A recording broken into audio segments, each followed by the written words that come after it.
Assalamualaikum warahmatullahi wabarakatuh. A'udzubillahi minasyaitonir rajim. Bismillahirrahmanirrahim. Alhamdulillahi rabbil alamin. Wassalatu wassalamu ala asyrafil anbiya'i wal mursalin. Sayyidina Maulana wa nabiyyina wa habibina wa syafi'ina wa qudwatina wa uswatina Muhammadin sallallahu alaihi wasallam wa ala alihi wa ashabihi ajma'in. Allahumma faqihna fid din waftah alaina futuhal arifin waj'al a'malana khalisatan liwajhikal karim ya arhamar rahimin. Allahumma iftah alaina hikmatak وانشر علينا من خزائن رحمتك يا أرحم الراحمين. رب اشرح لي صدري ويسر لي أمري واحلل عقدة من لساني يفقهوا قولي والحمد لله رب العالمين آمين. قال المصنف رحمه الله تعالى ونفعنا وإياكم بعلومه في الدارين آمين. Alhamdulillah, pertama dan selamanya marilah sama-sama kita panjatkan setinggi-tinggi kesyukuran kita kepada Allah Subhanahu wa taala kerana pada malam ini atas kurniaan rahmat dan inayah daripada Allah taala, juga dengan iradat kehendak Allah taala, maka dapat kita bersama-sama berada dalam rumah Allah taala pada malam ini untuk kita sama-sama menghadirkan diri salat berjamaah, kemudian berada dalam majlis ilmu. Kemudian kita mengerjakan hukukillah, hak-hak Allah Ta'ala dengan cara kita ubudiyah. Kita mengabdikan diri kita kepada Allah Ta'ala, buat amal ibadat seperti mana Allah Ta'ala nak. Juga dalam masa yang sama, kita buat segala apa pekerjaan kita daripada ibadat kita, hadir kita ke rumah Allah Ta'ala. Dan segala yang kita buat itu atas sebab satu sahaja, melainkan nak kepada redha Allah Ta'ala semata-mata. Tuan-tuan, puan-puan yang dirahmati oleh Allah Subhanahu wa taala, insya-Allah pada malam ini kita masih lagi menyambung kuliah kita daripada kitab Minhajul Abidin pada muka surat yang keempat. Pada kuliah yang lepas telah pun kita sebut ataupun telah pun kita bacakan berkenaan dengan apakah yang dikatakan sebagai pendahuluan awal daripada muallif ataupun pengarang kitab Minhajul Abidin, iaitulah Imam Al-Ghazali Hujjatul Islam radhiyallahu anhu, memberi gambaran kepada kita tentang pada peringkat awal pengarang kitab ini membawa kepada kita hamdalah, pujian-pujian kepada Allah Ta'ala dengan segala sifat kesempurnaan. Kemudian pula disebut oleh pengarang kitab tentang bagaimanakah kita dijadikan sebagai sebaik-baik kejadian, ataupun disebut sebagai ahsani taqwim, sebaik-baik yang diciptakan oleh Allah Ta'ala, iaitulah daripada kalangan manusia. Kemudian insya-Allah pada malam ini kita akan bicara bersama-sama tuan-tuan yang dirahmati oleh Allah tentang adab yang ketiga ataupun adab seterusnya bagi pengarang kitab dia nak dapatkan keberkatan daripada Allah, iaitulah dengan cara hormat dia, adab dia kepada Nabi sallallahu alaihi wasallam. Maka pengarang kitab ini Imam Al-Ghazali rahimahullahu ta'ala sambung lagi pada baris yang ke-15 daripada bawah ke atas. Muka surat 4 baris yang ke-15 daripada bawah ke atas.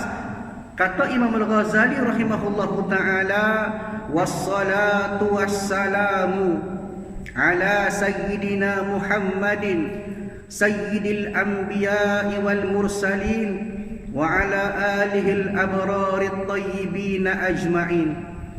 Ini juga salah satu sebab, satu tanda pengarang kitab nak dapat keberkatan, iaitulah dengan cara menghadirkan selawat dan salam kepada Nabi sallallahu alaihi wasallam. Sebab itulah antara cara-cara kita nak dapat berkat atas kita buat kerja buat kita, maka kena hadirkan selawat juga. Tak kira lah. Dan lepas pada alhamdulillah, syukur pada Allah Ta'ala, kemudian kita kena buat mari selawat kepada Nabi sallallahu alaihi wasallam. Itu adab dia. Dia barulah ada keberkatan atas pekerjaan yang kita buat. Ni baik. Wassalatu wassalamu ala sayyidina Muhammad sayyidil anbiya'i wal mursalin, dan rahmat Allah dan salamnya maknanya salam Allah jugalah atas siapa? Ala sayyidina Muhammad, atas nabi kita Nabi Muhammad sallallahu alaihi wasallam. Atas bermakna kepada, Dia maknanya satu doa supaya Allah Ta'ala beri selamat dan sejahtera kepada Nabi kita. Ni maknanya minta supaya Allah Ta'ala selamatkan Nabi kita, supaya Allah Ta'ala bagi rahmat kepada Nabi kita atas Nabi Muhammad sallallahu alaihi wasallam. Siapa dia? Penghulu segala anbiya dan mursalin. Dia siapa dia Nabi Muhammad? Kata Imam Al-Ghazali, sebagai penghulu. Kalau kita kalau dalam kampung tok ngulu ketua dia ni. Dia begitu juga Nabi Muhammad sebagai penghulu kepada sekalian nabi dan juga kepada sekalian rasul. Anbiya maknanya perkataan jamak bagi nabiyun. Anbiya maknanya nabi-nabi. Dia mursalin maksudnya rasul-rasul. Bagaimanakah kita tahu dan kita faham bahawa Nabi SAW itu merupakan penghulu kepada kita? Sebagaimana hadis Nabi SAW, maka Abu Hurairah radhiyallahu anhu pernah meriwayatkan bahawa Nabi kita Nabi Muhammad SAW pernah bersabda. Nabi kata mana? Ana sayyidu waladi Adam yaumal qiyamah wa awwalu man yanshaqqu anhu al-qabr wa awwalu syafi'in wa awwalu mushfa'. Ini satu hadis Nabi yang diriwayatkan oleh Imam Muslim. Kata Nabi SAW, Nabi kata, aku adalah pemimpin anak Adam pada hari kiamat. Dia ketua pada kita esok-esok pada hari kiamat. Aku adalah orang yang pertama yang akan dibangkitkan daripada kubur, kata Nabi. Daripada segala manusia, daripada segala jin-jin yang ada tu, maknanya semua yang meninggal tu dibangkitkan semula. Siapa dia yang mula-mula? Nabi kita ni. Dia yang pertama dibangkitkan daripada kubur, dan aku adalah orang pertama akan memberi syafaat dan dibenarkan memberi syafaat.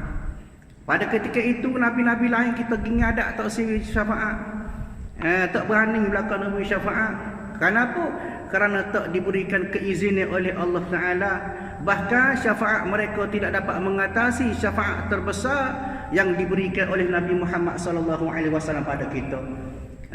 Maknanya sehebat-hebat syafaat ialah syafaat Nabi kita Nabi Muhammad SAW.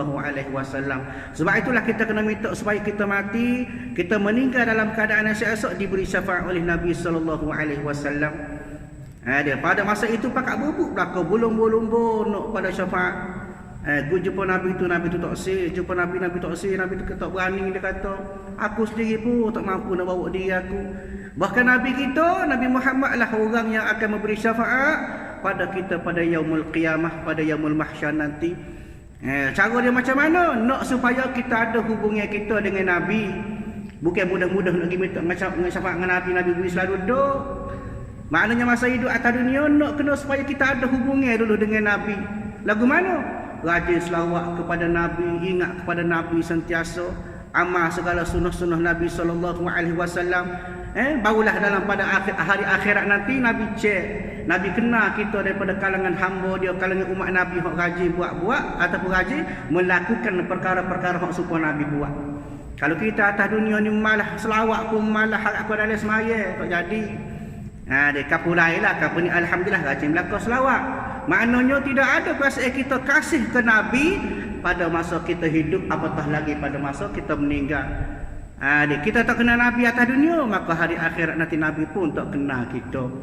Sebab itu kita kena usaha ikhtiar supaya kita cari jalan juga bagaimana supaya kita termasuk daripada kalangan hamba Allah Ta'ala yang mana umat Nabi Muhammad SAW yang diberikan syafaat oleh baginda Nabi SAW.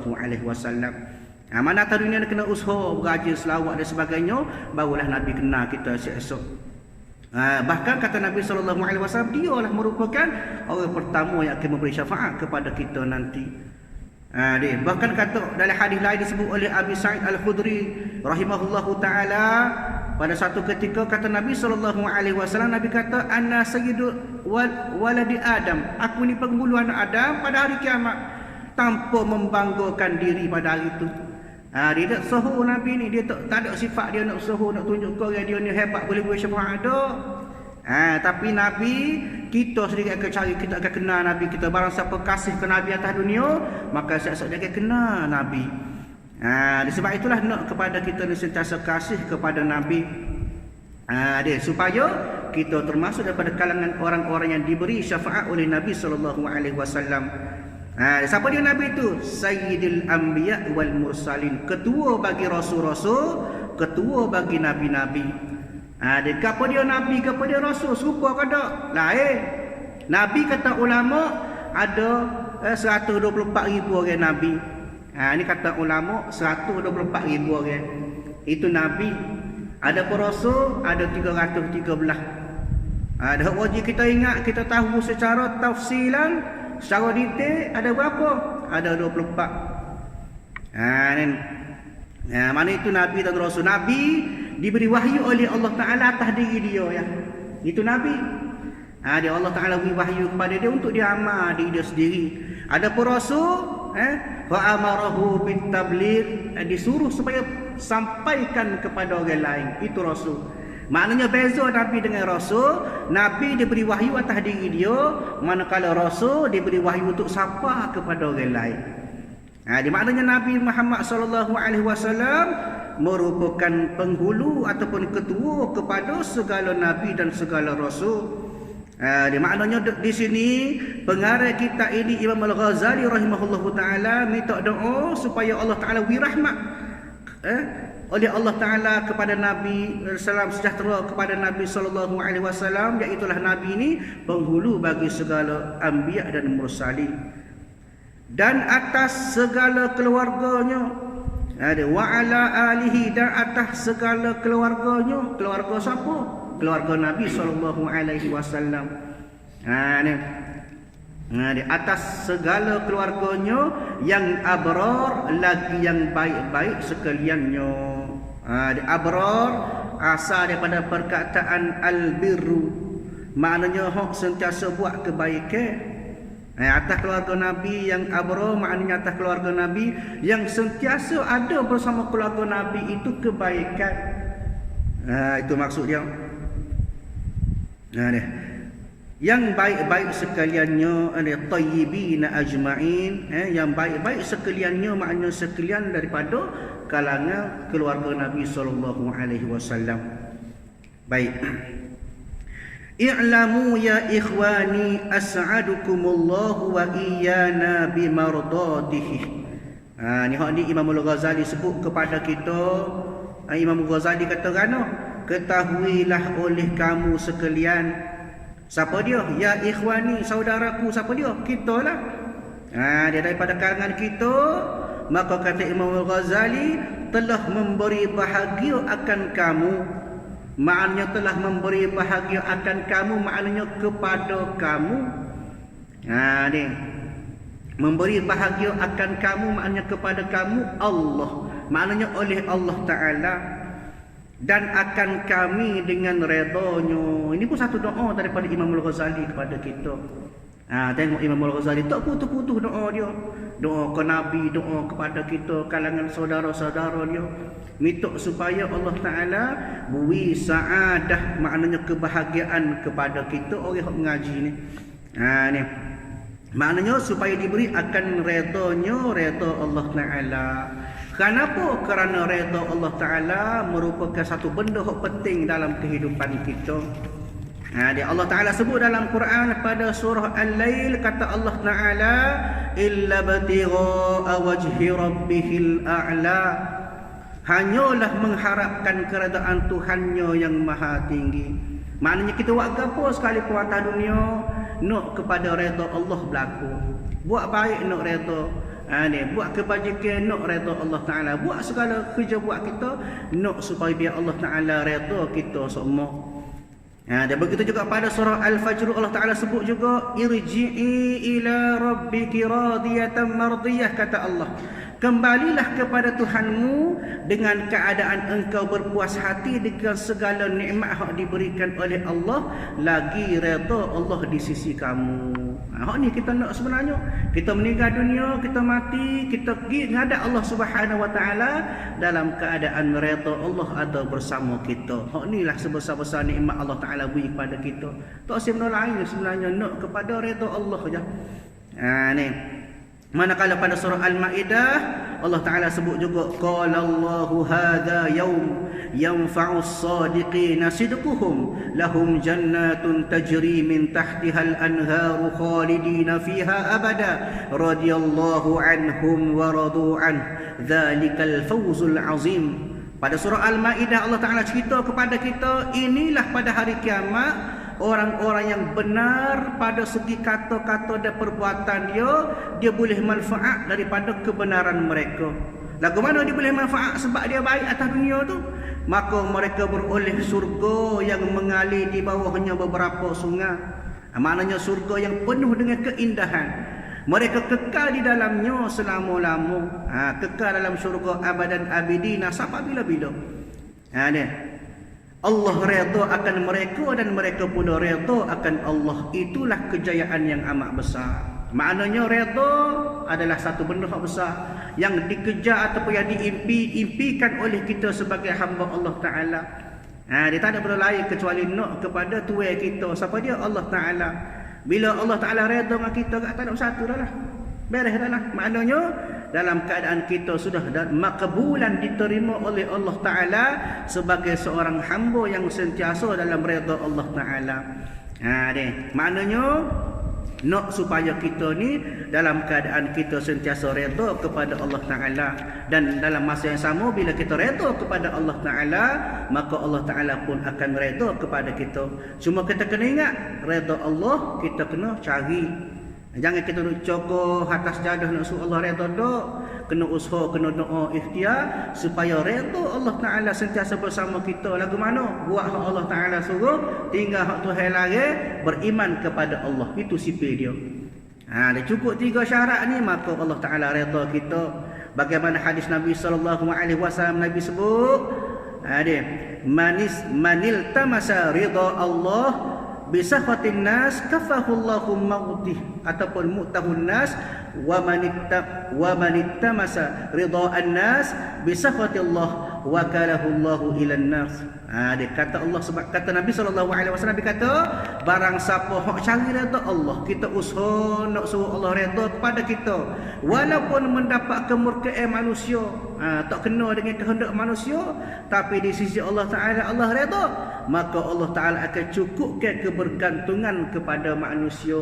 Mana dalam hati kita tak sia pada manusia. Gapo-gapo masalah suruh pada Allah Ta'ala, gapo-gapo musibah ngadu pada Allah Ta'ala.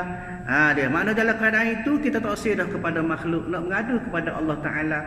Dia bangun malam qiyamul lail sepertiga malam, mengadu kepada Allah Ta'ala dengan sebenar-benar.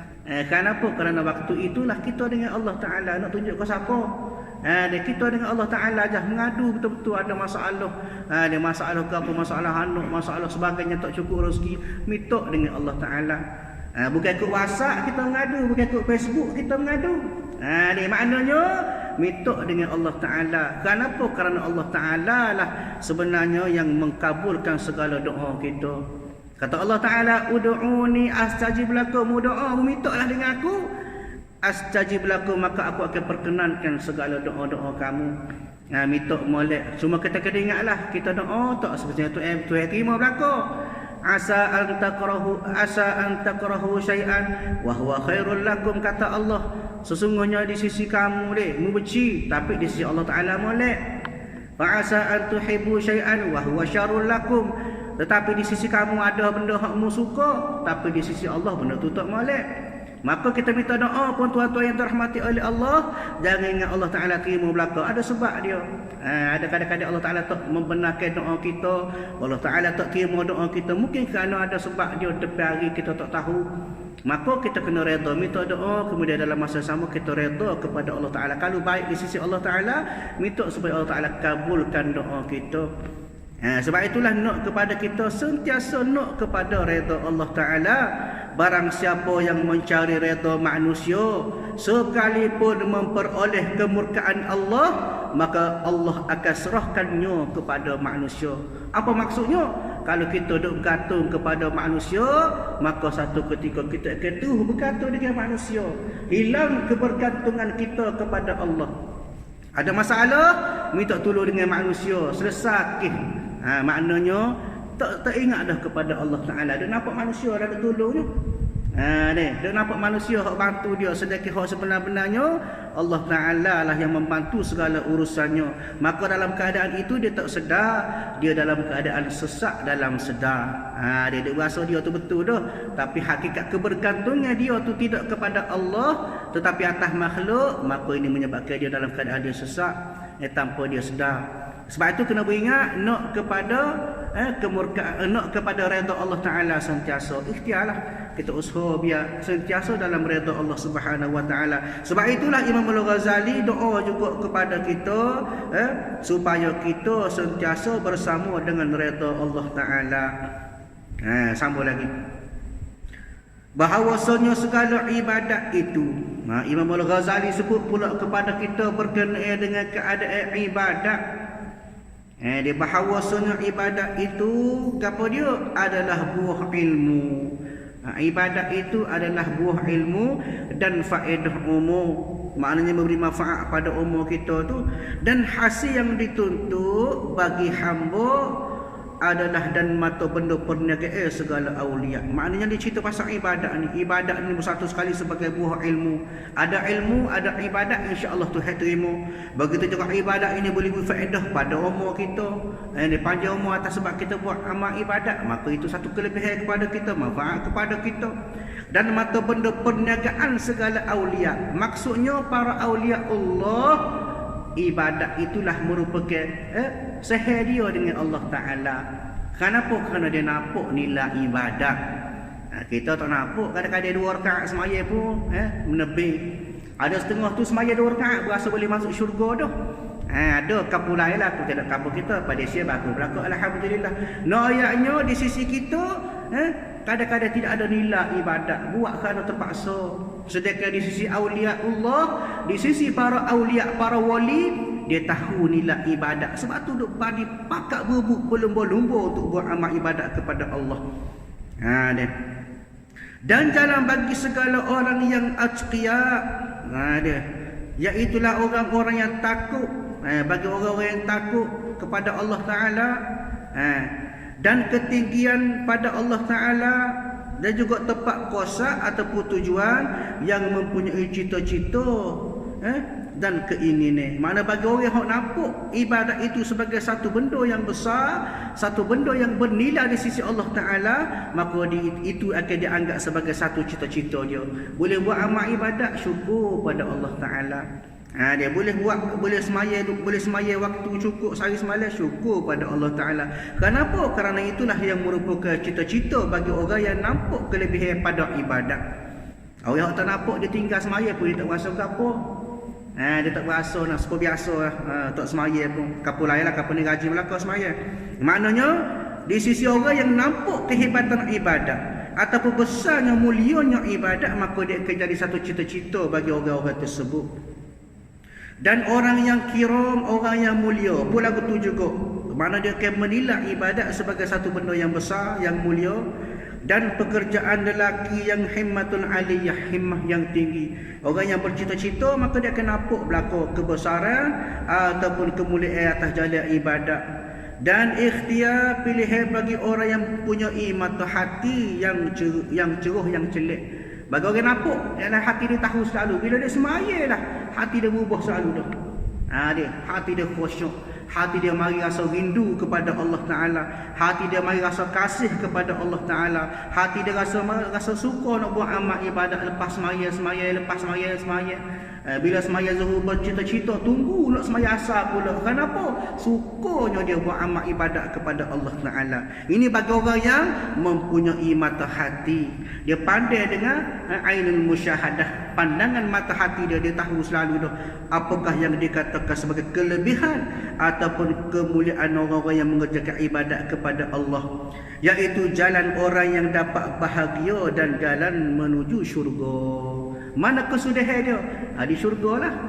Bagi orang yang nampak, bagi orang yang tahu nilai ibadat di sisi Allah Ta'ala, maka pakat berlumba untuk menuju jalan syurga.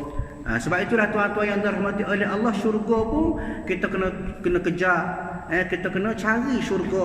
Jangan tunggu syurga mari dekat kita dak.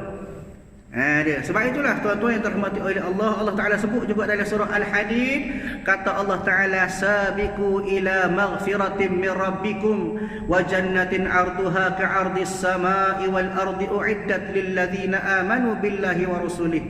Daripada surah Al-Hadid kata Allah Ta'ala, berlumba-lumbalah kamu mengerjakan amal-amal yang baik.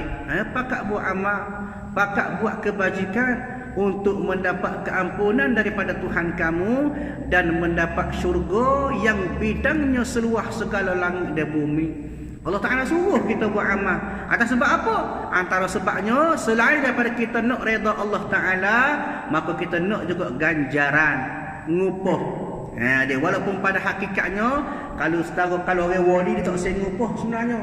Bagi orang awliya illah, orang-orang yang hampir dengan Allah Ta'ala, buat amal ibadat semata-mata nak kepada Allah Ta'ala semata-mata. Tapi bagi kita sebagai orang awam, kadang-kadang nak kena nampak juga benda-benda sebagai ngupah. Kenapa? Sebagai satu dorongan kepada kita, al-hathu. Bukan setakat ngupah syurga, maknanya menjauhkan diri kita daripada api neraka.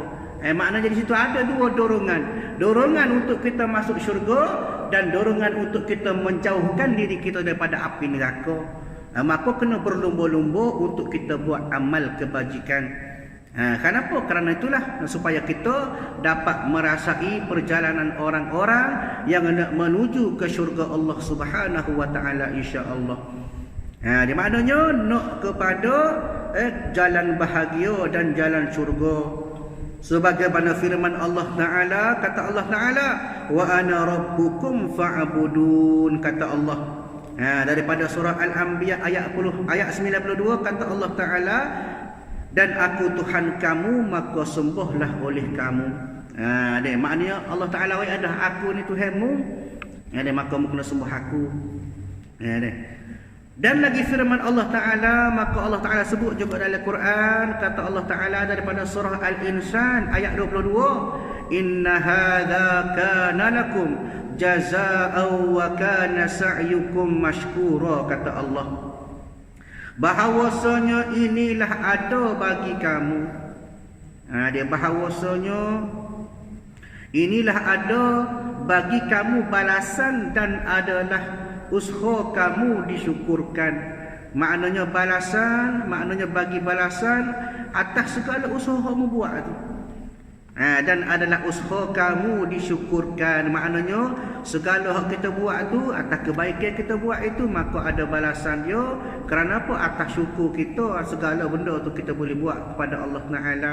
Kemudian bahawasanya kami tilik padanya, bahawasanya kami tilik, kata Imam Al-Ghazali, kami tengok pada ibadah dan kami cerita kepadanya daripada ibadah, daripada jalannya pada permulaan, maknanya start daripada mula-mula buat ibadah hingga sampai kepada tempat yang dimaksudkannya. Apa dia? Ialah yang dicita-citakan oleh dia akan orang yang salikin. Maknanya sini Imam Ghazali bagi gambaran kepada kita.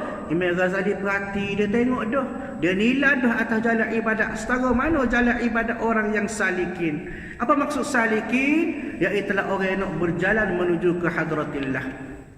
Maka kata ulama rahimahullahu ta'ala, orang yang salikin, orang yang berjalan menuju ke hadratillah, dengan cara dia nak bawa diri dia kepada Allah Ta'ala, ada dua peringkat.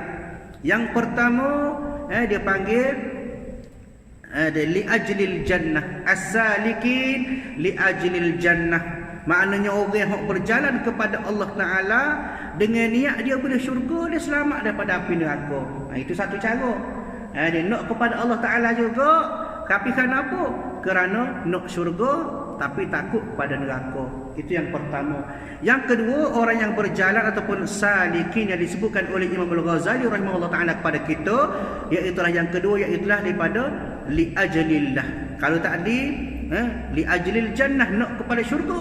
Adapun kumpulan yang kedua, orang yang salikin, orang yang berjalan menuju ke hadratillah, iaitulah li ajlillah. Dia berjalan kepada Allah, dia nak kepada Allah semata-mata, memang kerana dia nak kepada Allah Ta'ala. Buat amal tak sengupah, tapi nak kepada Allah Ta'ala. Itu maksud dia. Maknanya bagi orang yang salikin, sebenarnya itulah sebenarnya yang dicita-citakan oleh orang yang berjalan menuju ke hadratillah.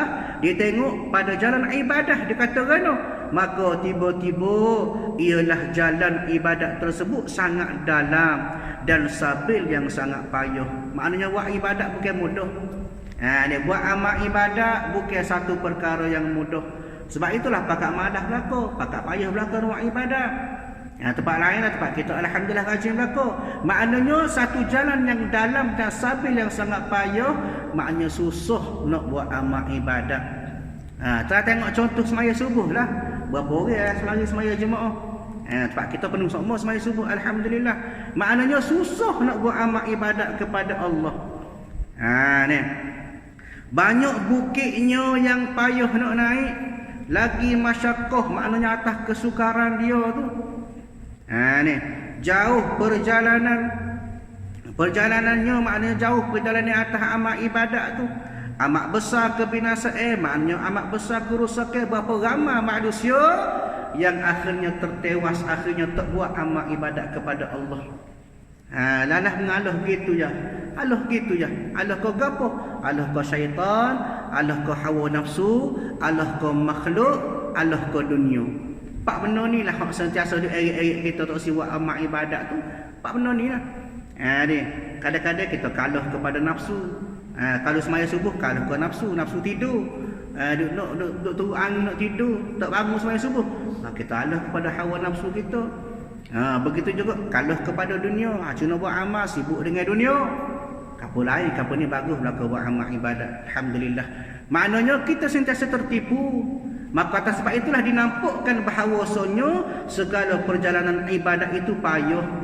Lagi masyakkah, banyak kesukaran, jauh perjalanan, amat besar kebinasaannya, banyak yang menangguhkan dia. Maknanya banyak hak tak sudah. Cuma buat amal mari masalah. Cuma buat amal ibadat adanya gangguan. Dan yang membimbangkan dia, lagi tersembunyi yang membinasakan dia dan yang memutuskan dia. Ini masalah-masalah yang berlaku bagi orang-orang yang nak bermujahadah, nak lawan nafsu dalam buat amal ibadat kepada Allah. Sentiasa berperai-perai untuk buat amal ibadat. Kenapa? Kerana payah buat amal ibadat tu. Bagi orang-orang yang nampak payah. Ada pun bagi orang yang sudah biasa, dia sudah hajar nafsu dia, didik nafsu dia, didik jiwa dia, maka pada ketika itu amal ibadat dirasakan terlalu mudah. Kenapa? Kerana sudah menjadi kebiasaan bagi dia.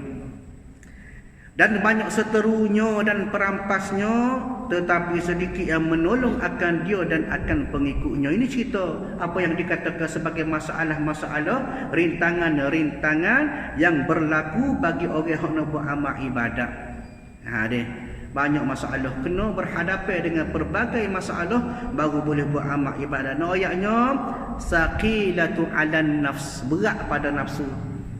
Dia maknanya payah atas nafsu kita. Nak kena lawan nafsu baru boleh buat amal ibadat.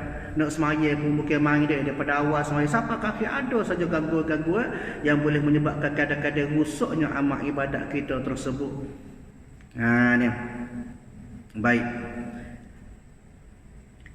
Tetapi sedikit yang menolong akan dia yang mengikutnya. Maknanya banyak musuh. Kita ni banyak musuh untuk buat amal ibadat. Tapi hak tolong kita buat amal ibadat sikit ya kepada dia, semangat kita, iman kita, istiqamah kita, hak tu yang tolong kita selama ni. Dan yang mengikatnya demikianlah adanya terdapat tiada, maknanya tak dapat tiada mesti dah. Kita kena hadap juga ke mana pun untuk kita buat amal ibadat kita dengan baik. Bahawasanya ia jalan syurga. Maknanya nak kepada syurga, kena tepuh kepada amal ibadat yang payah. Maknanya bukan mudah kita nak masuk syurga. Nak kena kita mujahadah lawan nafsu kita, nak kena kita lawan segala syaitan daripada hak duk hasut kita, dan daripada segala benda-benda yang boleh menyebabkan kita jadi malah Jadi payah kita nak buat amal ibadat kepada Allah Ta'ala.